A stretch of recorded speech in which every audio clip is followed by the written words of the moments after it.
Всем привет! Добро пожаловать на канал, меня зовут Бережненко Валера, и сегодня я хотел бы показать, как я сделал этот рекламный арт. В этот раз я не буду делать в стиле спид-арта, я решил немного поменять формат и разобрать все уже по готовым слоям в PSD файле. То есть посмотреть, каким образом оно было добавлено.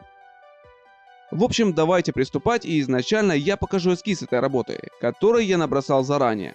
Саму идею я взял с сайта Behance, это была реклама какого-то там напитка.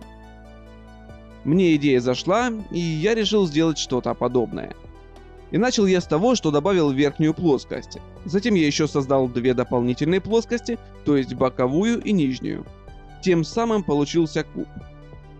Затем к нижней плоскости я применил фото с текстурой рифа и уменьшил непрозрачность слоя до 28%. Дальше я добавил также слой с дном, только уже без рифа, выставил ему непрозрачность слоя до 58% и поставил режим наложения экран.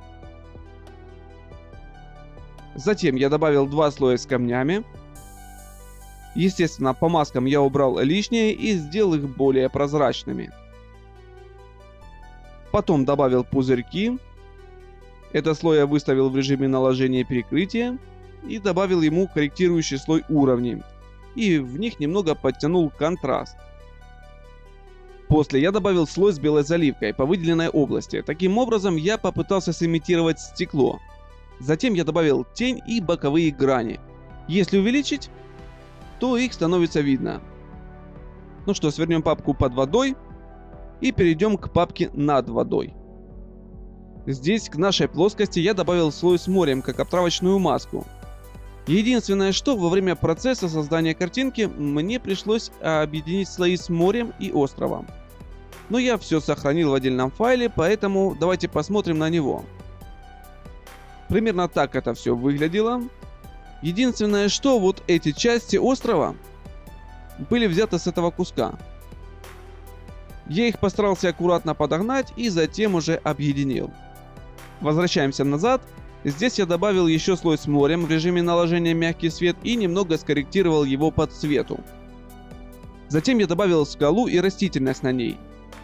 Скалу и растительность я в основном рисовал вручную, поэтому я добавил слой с текстурой камня в режиме наложения перекрытия и с прозрачностью в 60%.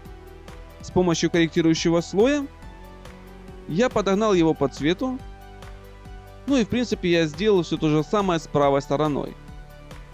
Ну и конечно же я добавил красную лодку. Теперь давайте перейдем к папке с напитком. Включаем его видимость. Дальше я добавил корректирующий слой с кривой как обтравочную маску и немного затемнил часть стакана. Еще дальше я добавил трубочку и тень от стакана. С пальмами, я думаю, тут все понятно. Давайте посмотрим, как создавался фон. Сначала я добавил слой салатовым цветом и обозначил его как стол. Дальше добавил светло-желтое мягкое пятно. Дальше добавил еще слой, наполовину залитый салатовым цветом. Добавил радиальный градиент и добавил такое же мягкое пятно на стену. Потом добавил тень, облако и пену на краях куба. Потом добавил камни, которые лежат впереди нашего объекта. Давайте посмотрим, что у нас в этой папке. Конечно же, сами камни. Их я скорректировал по цвету кривой. Добавил тени к ним и отражение. Отражение я сделал потому, что у нас внизу будет лужа, в которой будут отражаться камни. Давайте посмотрим на лужу. Она у нас в папке вода. В общем, просто контур с эффектом теснения и добавлением различных текстур воды. А прозрачность папки я уменьшил до 50%. Ну и последний слой — это тень под нашим объектом. Затем я объединил все слои и в фильтре Camera Raw подкрутил яркость всей картинки. На этом у меня все. Если понравилось, ставьте лайк и подписывайтесь на канал. Вступайте в группу ВКонтакте. До новых встреч!